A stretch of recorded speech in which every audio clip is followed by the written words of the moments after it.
네, 오늘은 전도서 3장 15절 말씀을 공부하겠습니다.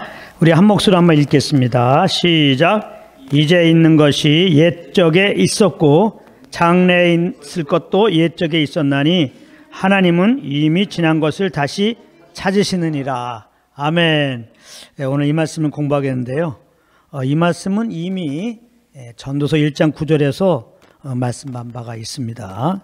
전도서 1장 9절을 보면은 이미 있던 것이 후에 다시 있겠고 이미 한 일을 후에 다시 할지라 해 아래는 새 것이 없나니, 이렇게 이미 말씀 것이 있었고 우리가 이제 공부를 했습니다. 여기 보면은 해 아래는 새 것이 없다. 그러니까 오늘 말씀은 해 아래 새 것이 없다, 이 말씀입니다. 새 것이 없다라는 말씀은 무슨 뜻입니까? 해 아래에 있는 것은 다 헛 것이다 이거예요. 헛 것. 다 헛 것이다. 자, 다 헛 것이라는 의미는 또 무엇일까? 종말이 있다는 겁니다. 이 세상에 있는 것들은 영원한 것이 없다는 거예요. 반드시 그 끝이 있다는 겁니다. 종말이 있다는 거예요. 계시록 21장 1절 보면 이런 말씀이 있습니다. 또 내가 새 하늘과 새 땅을 보니 처음 하늘과 처음 땅이 없어졌고, 지금 우리가 사는 우리가 살면서 보는 하늘, 우리가 살고 있는 이 땅이 없어졌고 우리가 보이는 하늘이 없어질 때가 있어요. 우리가 밟고 있는 이 땅이 없어질 때가 있다고. 끝이 있단 말이에요. 태초에 하나님이 천지를 지으셨는데 이 끝이 있단 말이에요. 끝이 있다. 바다도 다시 있지 않더라. 바다도, 지금 우리가 접할 수 있는 바다도 없어진단 말이에요.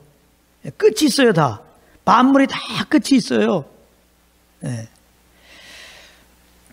그러니까 천지 만물이 없어질 때가 있다는 말씀 뭐예요? 천지 만물은 날마다 후퇴되고 있는 거예요. 끝을 향해 가고 있으니까. 만물 안에 있는 모든 것이 다 끝이 있어요. 끝을 향해서 가고 있기 때문에 다 후퇴되고 있는 거예요.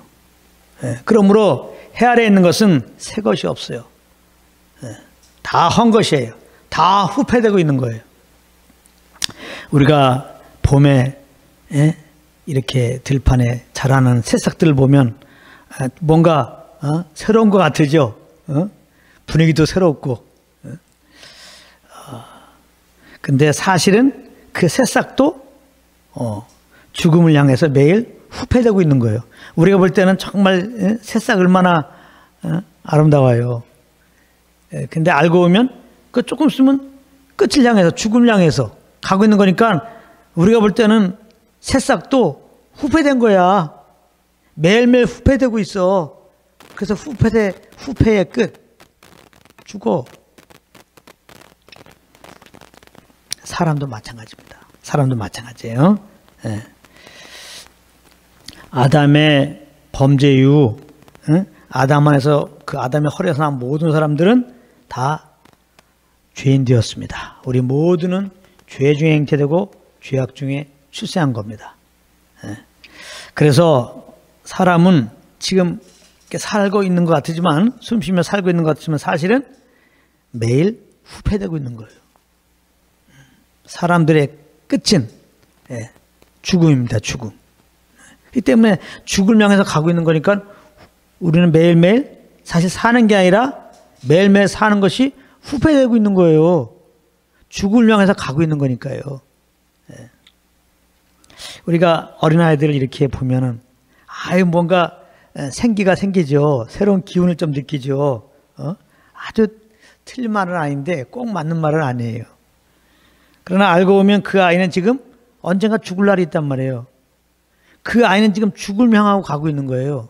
그러니까 그 아이는 우리가 볼 때는 막 새로운 기운으로 지금 소망 중에 살아가는 것 같지만은 얘는 죽음을 향해서 가고 있는 거니까 매일매일 후퇴되고 있는 거예요. 그래서 모든 사람은 이처럼 아담한 죄인된 인생들이기 때문에 지금 죽음을 향해 가고 있는 겁니다. 매일 후퇴된 삶을 살고 있는 겁니다. 자, 그래서 이제 있는 사람들이나 또 미래에 있을 사람들이나 이전에 있던 사람들과 다를 게 없다 이 말이에요. 비록 현대인들은 옛날 사람들보다 아무래도 지식이 많이 있겠죠. 그리고 또 발달한 이런 문명 세계에서 살고 있죠. 그래서 언뜻 굉장한 차이를 느껴요. 옛날 조선시대 사람들, 뭐 고려시대 사람들, 그런 사람들과 현재 사람들은 엄청 다른 거라고 생각해요. 근데 알고 보면 그렇지 않다는 거예요. 알고 보면 다를 게 아무것도 없어요. 옛날 사람과 다를 게 아무것도 없어요. 앞으로 올 세대들도 마찬가지예요. 우리 뒤에 올 후대들도 어떻게 보면 우리와 또 우리 이전 세대 사람들과 똑같아요. 다른 게 하나도 없어. 새로운 게 없다 이 말이에요. 다 첫사람 아담이 허리에서 나온 게 똑같고, 그러므로 날마다 후회하는 삶을 살다가 결국은 죽음에 이르는 것이 똑같아요. 자, 그런데 오늘 본문 마지막에 보면은 이런 말씀이 있어요. 하나님은 이미 지난 것을 다시 찾으시느니라, 이런 말씀이 있어요. 이제 이 전도서야말로 이게 복음의 관점으로 보지 않으면요, 이게 같은 한국말인데 이게 무슨 말인지 잘 몰라요. 이게 그렇잖아. 잘 들어봐요. 하나님은 이미 지난 것을 다시 찾으시느니라. 뭘 찾으시오? 이건 현대인의 성경으로 보면요, 이렇게 말씀하고 있어요. 이와 같이 하나님은 지나간 일들이 반복해서 일어나게 하신다. 해가 떴다가 또 해가 지고, 다음날 뭐 다른 게 이 세상에 오는 게 아니라 또 해가 뜨고 또 해가 지고, 똑같은 일들이 반복되는 거예요. 그래요. 봄에 새싹 나고, 또 가을에 또 지고, 또 봄에 새싹 나고 가을에 지고, 사계절이 계속 반복해서 가잖아요. 하루하루가 해 뜨거워지고 해 뜨고 하루하루가 가잖아요. 사람도 나와서 죽고, 또 다음 사람 나와서 똑같이 후패한 삶을 살다가 또 죽고, 알고 보면 다 반복되는 일입니다. 그래서 이 말을 복음의 관점으로 보면은, 아담 안에서 그 죄 중에 지되고 죄악 중에 출생한 그 허리에서 나온 모든 인생들은 결국은 후패한 삶을 살다가 죽음의 이를 운명이니까, 이렇게 내가 하나님을 떠나서 내 삶의 주인 된 것을 회개하고 하나님께 돌아오라 라고 하는 메시지가 들어가 있는 거예요. 그렇게 봐야 돼요. 그래서 아직 예수 안 믿은 분이 있다면 내가 내 삶의 주인 돼 갖고 그렇게 사는 것을 하나님 앞에 잘못했습니다. 회개해야 돼요. 그리고 이제 우리를 죄와 사망에서 건지시기 위해서, 그래요, 진정한 새 삶을 우리에게 허락하기 위해서 이제 이 땅에 말씀이 육신에 오신 하나님의 아들 그 예수님이 이제 우리 모두의 죄를 짊어지고 우리의 죄가 되어서 십자가에 달리셔서 우리를 죄와 사망에서 건지시려고 이제 피 흘려 죽으셨습니다. 그리고 죄를 다 처리하시고 사흘 만에 부활하셨는데, 그 십자가에 죽으시고 부활하신 그 예수님을 우리 마음의 주인으로 모셔야 됩니다. 영접해야 됩니다. 그러면 죄 용서함 받고 새 생명을 얻어요.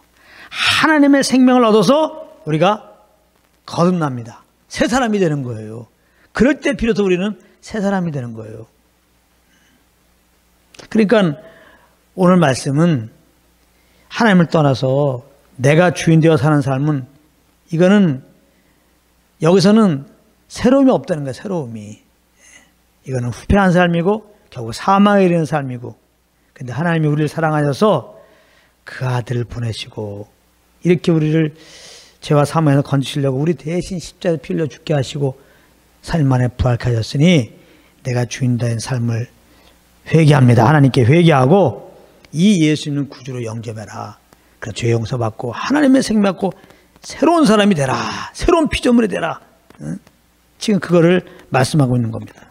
그래서 우리가 회개하고 예수 믿잖아요. 그럼 정말 죄사함 받아요. 지금 예수 믿으면 지금 죄사함 받아요. 지금 하나님의 생명으로 지금 이제 거듭납니다. 새 사람이 됩니다. 하나님의 자녀가 됩니다.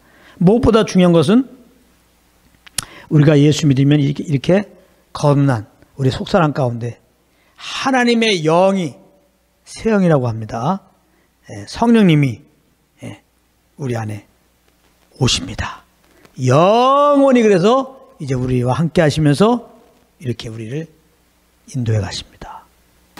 그래서 우리가 예수 믿고 구원받은 다음에 우리 안에 오신 이 성령의 인도함을 따르면은 그것이 바로 이제 새로운 삶이에요. 그게. 예. 그게 새로운 삶이에요. 진짜 우리 주변의 상황이 너무나 힘들고 정말 죽을 상황이에요. 죽을 상황. 예? 그런 상황일지라도 정말 이 성령을 쫓아가면요, 내 영혼이 늘 주님이 주시는 그 새로움으로 가득해갖고, 아침마다 우리가 좀 새로운 기운을 느끼잖아요. 아침마다 일어났을 때. 예. 내 영혼이 주님이 주시는 그 새로움으로, 하나님 나라의 영광이죠. 사실은. 예. 주님이 주시는 새로움은 하나님 나라의 영광이라고 표현할 수 있어요. 하나님 나라의 영광을 이 땅의 단어로 표현할 수 없어요. 예. 굳이 표현한다면 새로움이라고 할 수 있어요. 예. 그 주님이 주시는 그 새로움을 우리가 이제 맛볼 수가 있습니다. 고린도후서 4장 16절에 보면은, 그러므로 우리가 낙심하지 아니하노니 겉사람은 후패하나 우리의 속은 날로 새롭도다. 이게 이 겉사람이라고 하는 것은 누구냐면은 아담 안에서 나온 사람. 그걸 보고 겉사람이래요. 우리가 부모로부터 한번 태어나잖아요. 부모로부터 태어나서 사는 사람. 그걸 보고 겉사람이라고 그래요. 그래서 겉사람은 뭐예요? 내가 주인 되어 사는 사람. 내 영광을 위하여 사는 사람.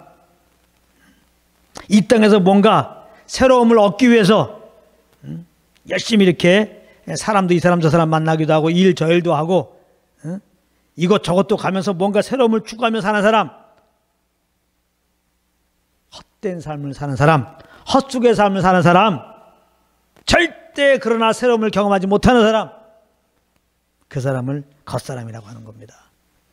이 겉사람의 끝은 사망이고 하나님의 심판받고 영원한 불구덩이에 들어갑니다. 우리 모두는 아담 안에서 그 허리에서 나왔기 때문에 이제 이 겉사람을 따라 살다가 죽어서 이렇게 심하고 영원한 불못에 가야 할 그런 운명이었는데, 이처럼 하나님이 그러나 사랑하셔서 그 아들을 통하여 우리를 이렇게 구원하여 주시고 새 삶을 허락하시고, 이 땅에서도 그 영을 쫓아 향할 때마다 이렇게 장착을 하나님 나라의 영광을, 그 새로움을 맛보며 살게 하신 것이니 정말 십자가 예수님이 죽으시고 부활하였다. 이거야말로 정말 기쁜 소식이고 정말 새로움을 우리에게 주시는 소식이에요. 이 복음을 영접할 때 우리는 진정 내 영혼의 그 하나님 공급하는 새로운 가운데서 우리는 어떤 상황이 되더라도 흔들림 없이 내 속에서 그냥 그 구원의 감격이 올라와서 감사로 주님을 예배하며 살 수 있습니다. 주님, 그 십자가를 통해 나타나는 그 주님의 사랑이 넘쳐가지고 우리는 그 사랑으로 영혼들을 섬기게 됩니다. 우리가 살아가는 목적은 세상 사람들처럼 없어질 것, 썩어 없어질 것을 위해 살고 결국 나도 없어질 건데 내 영광을 살지 않고 이제는 이렇게 나를 주에서 구원하니 그 주님의 영광을 위해서, 그 이름을 위해서 우리는 이렇게 성령을 쫓아 살아가게 되는 겁니다. 겉사람은 후패하나 우리의 속은 날로 새롭도다. 우리가 예수 믿으면 예수님과 연합된 거예요. 그래서 우리 겉사람은 예수님과 함께 연합돼 가지고 예수님이 십자가에 죽으셨을 때 이제 그 예수님과 함께 내 겉사람이 장사 지낸 바 돼버려요. 그래서 예수 믿는 자들은 그리스도와 함께 내가 죽은 거예요. 이 죄의 종로라는 옛사람, 내 영광을 위해 사는 옛사람, 이 세상에서 뭔가 새로움을 찾으려고 하는 옛사람, 그 사람이 죽었어요. 이거 잘 아셔야 돼요. 그리고 예수 믿으면 예수님과 연합됐다고 그랬죠. 예수님이 부활하실 때 그 부활의 생명으로 함께 이제 우리는 부활한 거예요. 그 부활의 생명으로 우리는 새롭게 된 사람이란 말이에요. 예수님의 그 생명으로. 그러니까 그리스도 안에 있는 우리들은 누구냐? 예수님의 그 부활의 생명으로 새롭게 된 거예요. 예수님의 생명으로 새롭게 된 사람을 속사람이라고 하는 거예요. 거듭난 사람, 새로운 피조물. 그래서 사실은 예수 믿으면 겉사람이 있고 속사람이 있는 거예요. 예수 믿지 않은 사람은 속사람이 없어요. 겉사람만 있는 거예요. 예수 믿는 사람은 두 사람이 있는 거예요. 겉사람이 있고 속사람이 있고. 우리는 아직 육신이 있잖아요. 그래서 예수 믿고 구원받아서 이 새 사람이 되었기 때문에 새 사람으로 살아야 되는데, 육신이 있기 때문에 예수 믿기 전처럼 육체의 세욕을 쫓으면은, 눈에 보이는 대로 살면, 오감으로 살면 이 겉사람으로 살게 되는 거예요. 그래서 그걸 주의해야 되는 거예요. 항상 그걸 주의하려면 어떻게 돼요? 그리스도 안에 나는 이 겉사람은 그리스도 함께 죽었다는 걸 알아야 돼요. 이거를 알므로 겉사람을 안 쫓아야지 그게 맞는 거지. 많은 사람들은 이걸 몰라요. 그리스도 함께 내 겉사람이 죽었다는 걸 모르고 그냥 하나님의 자녀들은 이렇게 살아야 돼. 율법에 이렇게 나왔어. 하나님 말씀이 이렇게 살라고 그랬어. 해가지고 내가 내 힘으로 이제 이 겉사람을 막 죽이려고 한단 말이에요. 그런 걸 보고 종교라고 그러는 거예요. 내가 죄를 안 지려고 한단 말이에요. 내가 막 주님을 기뻐해 드리려고 한단 말이에요. 내가 주님을 섬겨드리려고 한단 말이에요. 내가 세상 죄를 안 지려고 그래요. 막 내가 미워하는 사람을 갖다가 막 안 미워하려고 막 그래요. 안 됩니다. 안 돼요. 이 겉사람은 죄의 수욕을 따라 사는 사람이기 때문에 절대 안 됩니다. 여러분들이 어떤 올바른 기준을 마련해놓고 그것 따라 살려고 그러면요, 이 죄의 수욕이 절대로 그렇게 살지 못하도록 여러분들을 이렇게 주장해갖고 반드시 여러분들은 똑바로 살려고 하는 마음 따라 살지 못하고 조금 뒤를 돌아보면 반드시 그와 반대되는 삶을 살게 돼요. 나는 그리스도와 함께 죽었어요. 내가 뭘 하려고 하지 마십시오. 그러니까 내가 뭘 해야 된다고 하는 부담을 갖지 말란 말이에요. 절대 주님 섬기는 것은 부담이 있으면 안 돼요. 여러분들 어떤 부담이 있으면 잠깐 내려놓아. 이거 내가 하려고 하는 거예요. 이 세상 사람도 다 내가 살잖아요. 그러니까 이렇게 힘든 거예요. 모든 일이 다 내가 하니까. 가정일도 내가 하니까 힘들고 직장일도 내가 하니까 힘들고 다 힘든 거예요. 내가 하니까. 나는 얼마나 연약해요. 이제 우리는 이 나는 예수 믿는 순간에 그리스도와 함께 십자가에서 못 박혀 죽었어요. 이거를 하나님의 빛으로 알아야 돼요. 그 다음에는 나는 예수에 있으면 새롭게 된 자다. 그래서 이제는 예수 믿고 구원받은 자의 삶이라는 건 뭐냐? 이 새로운 생명으로 사는 거예요. 예수님이 사신 것처럼 사는 거예요. 물론 우리가. 근데 그게 뭐라고요? 구체적으로. 많은 사람들이 구체적으로 성령 인도받는 것은 구체적이 아니에요. 아니에요. 여러분들 성령으로 인도받는 거라고 하는 게 진짜 구체적인 거예요. 이거 왜 구체적으로 말할 수 없어요? 여러분들 예수 믿고 구원받은 다음에 정말 주일날 잘 나오세요. 이거 아닙니다. 물론 주일날 나와야 되겠죠. 그러나 예수 안 믿고도 나올 수도 있고 내 의뢰도 나올 수 있는 거예요. 그게 아니고 성령 이끌림 받으세요. 성령님. 이게 정말 구체적인 거예요. 이것처럼 구체적인 게 없어요. 그래서 성령을 쫓으면 그게 새 생명으로 사는 거예요, 곧. 예. 그 때문에 성령을 살면은 성령을 쫓아 산 거기 때문에. 그건 내 자랑이 아니죠. 내가 산 게 아니고 주님이 사신 거죠. 그리스도가 사신 것이죠. 성령이 사신 것이죠. 내가 산 게 아니니까. 예. 그러니까 성령으로 살면은 주님이 산 것이니까 주님을 아는 거예요, 이렇게.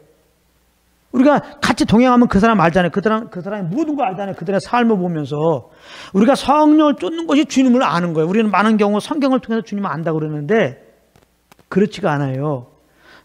성경도 성령을 통해서 감동을 알아야 되고 성령을 통해서 말씀을 감동으로 알아도 50% 아는 거예요. 그거 갖고는 안 됩니다. 그거 갖고 안다고 하면 안 돼요, 여러분들.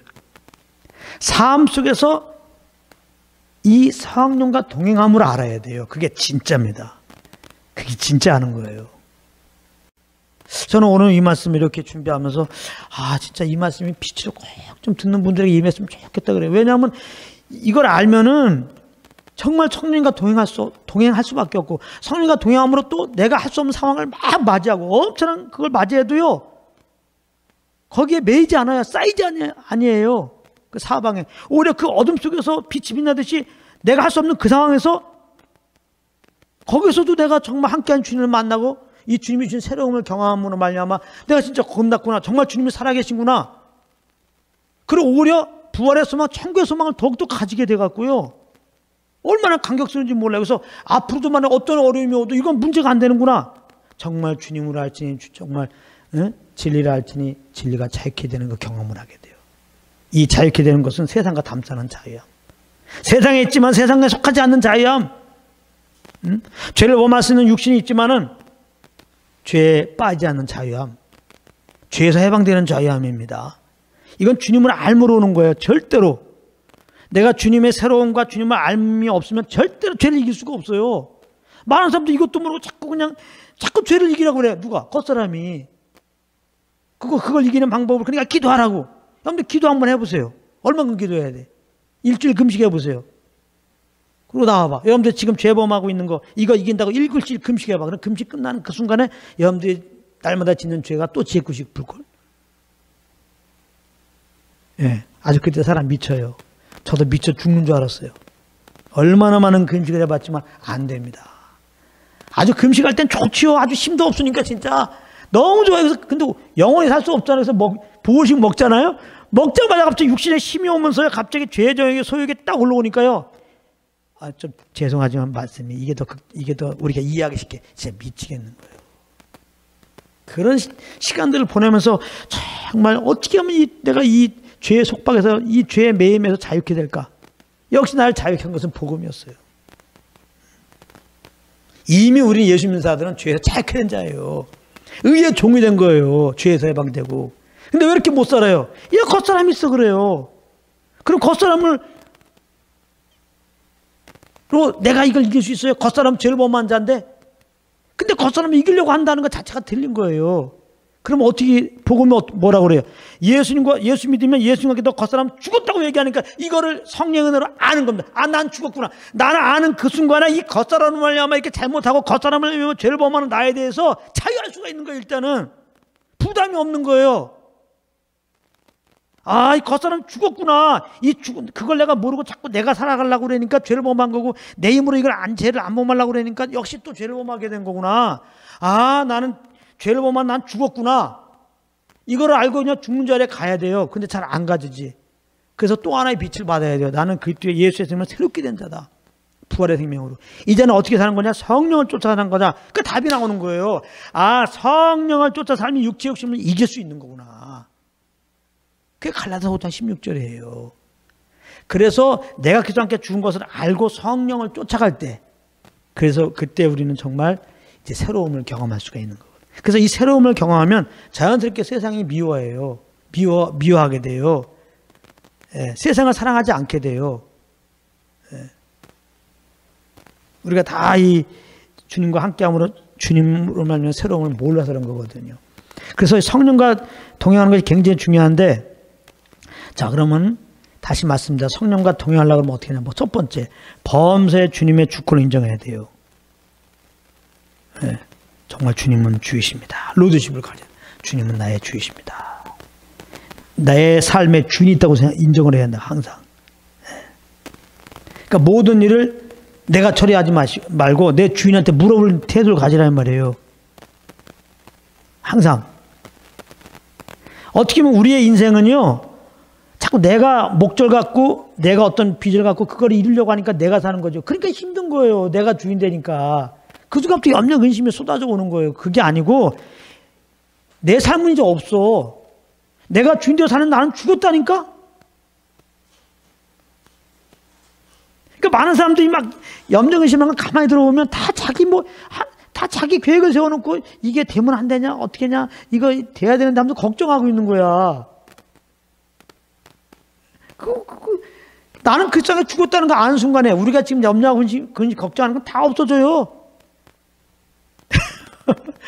난 죽었는 걸 뭐 누구한테 상처받아서 열받는 것도 그거 다 없어져요. 난 열받는 나는 죽었는 걸 원수가 갚으려고 하는 건 난 죽었는 걸 뭐. 그리고 근데 내가 그 사람의 죽은 자로서 가만히 있고 가만히 있게 하는 거는 새 사람으로 사는 거예요. 새 사람으로.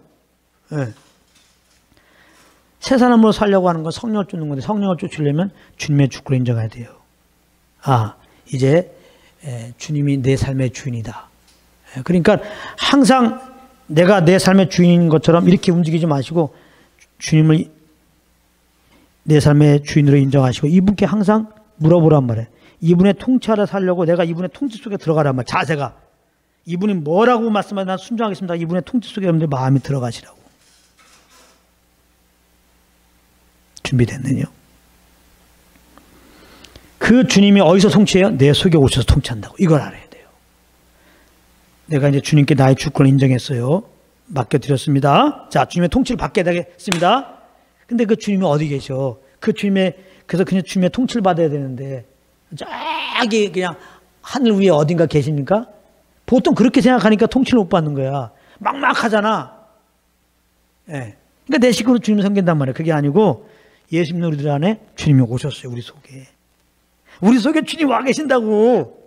이걸 항상 사람들은 알아야 돼요. 주님이 내 안에 계신다. 내 안에 계신 주님 항상 인정하고 의식을 해야 돼요. 다시 말합니다. 주님의 주권 인정하세요. 주님의 통치 속에 내가 들어가겠습니다. 고백하세요. 근데 그럼 주님의 통치를 받아야 되는데 그 주님은 통치를 어디서 해요? 내 속에 오셔서 통치를 하세요. 그러니까 내 편에서는 주님의 주권 인정하고 산다는 건 뭐예요? 내 안에 계신 주님을 늘 의식해야 돼요. 자, 그리고 이제 이분의 인도함을 받아야 되는데 이분은 의식을 했어요. 그 다음에는 내가 있는 걸 다 주님께 맡겨야 돼요. 삶을 다시 한번. 많은 사람들 주님이 내 안에 계신 것도 알아. 잘 알아요. 진짜 인정을 해요. 근데 삶을 보게 되면 주님의 인정을 못 받아. 왜 그러냐면은 이분께 다시 한번 다 맡겨야 돼요. 염려 근심 다 맡겨 이분께. 예? 이분께 다 아주 내 삶을 다시 한번 다 맡기면 내 안에 계신 주님 다 맡깁니다. 예? 그러면서 그 맡긴다는 것은 어떤 고백이에요? 주님이 시킨 대로 살겠습니다. 말씀하세요. 요 자세가 돼요. 요 자세로 맡기는 거예요. 맡긴다는 거는 많은 사람들이 저한테 상담을 해요. 상담할 때 보면은 자기 얘기만 실컷 하고 내가 얘기하려면 안 들어. 그러고 가. 너무 안타까운 거예요. 그냥 내가 들어만 줘도 물론 또 좋대요. 들어만 줘도 좋고 막 눈물 흘리세요. 너무 안타까운 거야. 그럼 어느 정도 위로됐지만 바뀌지 않죠. 저 사람은. 나 어떤 경우는 나한테 뭐 하러 왔나 그 생각도 가세요. 내가 할 수 없어 온 거 아니에요. 도움 받으려고. 그럼 자기 사정 얘기한 다음에 그럼 잘 듣고 이렇게 하면 좋겠습니다. 이런 조언까지 듣고 그 조언 따라서 해야지 뭐가 고치든지 변화되든지 말든지 할 거 아니야. 근데 자기 얘기만 실컷 하고 들어주면 그것도 위로받고 가긴 가는데 아쉬운 거예요. 내 얘기를 듣고 가야지. 안 들어 잘. 아쉬움이 많아요. 주님 앞에 관계를 생각해 보면 나도 그런 게 많아. 맡기기도 하고. 근데 맡긴다는 게 뭐냐 말이에요. 이제 주님이 주신 대로만 하겠습니다. 이제. 거기까지 와야 돼. 그러니까 주님께 내 걸 다 맡긴다는 건 뭐냐. 주님이 뭐라고 하시면 거기에 우선 들여서 내가 그렇게 행하겠습니다. 이게 돼야 돼요. 네. 그러면 어떤 일이 벌어지냐. 빌립보서 4장 6절 7절입니다. 우리 염려를 다 맡기고 그러면 이제 감사가 되죠. 평강이. 주의 평강이 나를 주장해요. 이미 평강에 주님이 와 있는데 내 걸 다 내려놓고 주님 뜻대로 살겠습니다. 정직하게 고백하면요. 평강인 주님이 나를 막 주장해. 머리끝부터 발까지. 그래서 갑자기 평안합니다. 네, 우리 환경이 바뀌어서 편안하고 사랑이 바뀌어서 평안한 게 아닙니다. 어떤 문제가 해결된다고 해서 평안한 게 아니에요. 그 문제 해결된다고 하면 다른 문제 때문에 또 괴로워요. 이 세상에는 새로운 것도 없고 이 세상에는 평안이 없습니다. 다 주님께 맡기고 맡기는 건 뭐예요? 주님이 시킨 대로 하겠습니다 하고 탁 나가면요. 진짜로 평안함이 딱 나를 주장해요. 진짜로. 이 평안함을 꼭 받으시기 바랍니다. 정말 평안이 와요. 평안한 누리라고 그랬잖아요. 로마서 5장 1절에 평안함이 와요. 그러면 잘 보세요. 이 평안함이 딱 오면요. 평안 가운데 소원함이 오게 돼 있어요. 뭐 하고자 하는. 그 소원함 따라 행하세요. 그게 성령 인도함 받는 겁니다. 평안 가운데. 예, 다 맡기는 평안해요. 그 평안 가운데로 그 소원함이 와요. 그래서 그 감동이 온다고. 그 소원함 따라, 그 감동 따라 이렇게 생각하고 그냥 움직이면서 다 움직이세요. 그러면 돼요. 이런 게 성령인 다음에 이렇게 한 게 성령인 다음이야. 죄범하는 거 아닌 다음에는 이것도 성령인 다음일 수 있고 저것도 성령. 사실 우리 자유지를 허락하시고 우리 삶을 하나님이 다 허락하실 거예요. 허락하신 삶의 영역인데 이거 한다고 죄라고 그러고 그렇게 하겠어요? 죄라고 한다면 주님을 주인으로 인정하지 않고 내가 사는 게 죄예요. 내가 기도하는 게 죄일 수 있다고요. 이 참 표현이 이건 조금 잘 새겨 들어야 되는데 무슨 말인지 알겠어요? 바리새인들도 기도했잖아요. 근데 죄라고 그러잖아요. 이거 좀 잘 좀 하셔야 할 텐데. 기도의 시간에 지금 내가 밥 먹는데 너는 예배하고 있구나 나를 이럴 수가 있단 말이에요. 모든 맡기고 성령께서 나갈 때 평안 가운데 그런 감동에서 내가 지금 밥 먹고 있다면요. 무슨 말인지 아시겠습니까? 그래서 이렇게 우리는 성령 쫓아야 왜? 성령 쫓아야 그 생명으로 사는 것이고 하나님의 아들답게 사는 것이고 이것이 정말 주님이 궁극적으로 우리를 거둔다게 한 목적, 주님의 새로움을 주시기 때문에 하나님 나라의 영광을 맛보게 하는 것이기 때문에 이래야지 우리가 하나님이 우리를 만드신 궁극적인 목적, 하나님을 경외, 지난주 시간 경외한단 말이에요. 하나님을 경배한단 말이에요. 하나님을 예배한단 말이에요. 하나님을 찬양한단 말이에요. 많은 분들은 이걸 모르고 찬양합시다, 경배해 드려야 되는데 뭐 기도해 드려야 되는데 쓸데없는 부담을 갖고 있단 말이에요.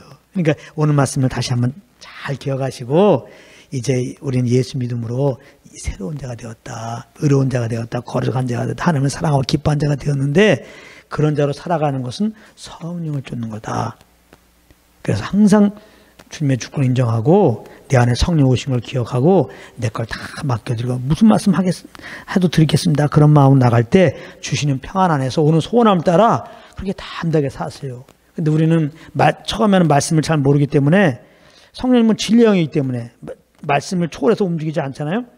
이렇게 주의 몸된 교회에 와서 이렇게 말씀으로 공부하고 또 그 인도자와 주님을 깨끗한 마음으로 부른 자들과 함께 교제하면서 또 확증을 받으면서 이렇게 감동 따라 소원함 따라 살면 문제가 없죠. 근데 이제 이제 교회도 필요 없어, 이제 광희도 필요 없어, 성령님이 내 안에 계신데 뭐 난 교회도 그렇게 필요 없잖아 하면서 혼자 인도함 받으면 참 이거 위험합니다. 혼자 넘어지면 붙들릴 수가 없어요. 여러분들은 항상 연약한 자라는 걸 알아요. 마음은 물론 성령을 쫓아가기 원하지만 그렇기 때문에 그러나 그래서 교회가 있는 거예요.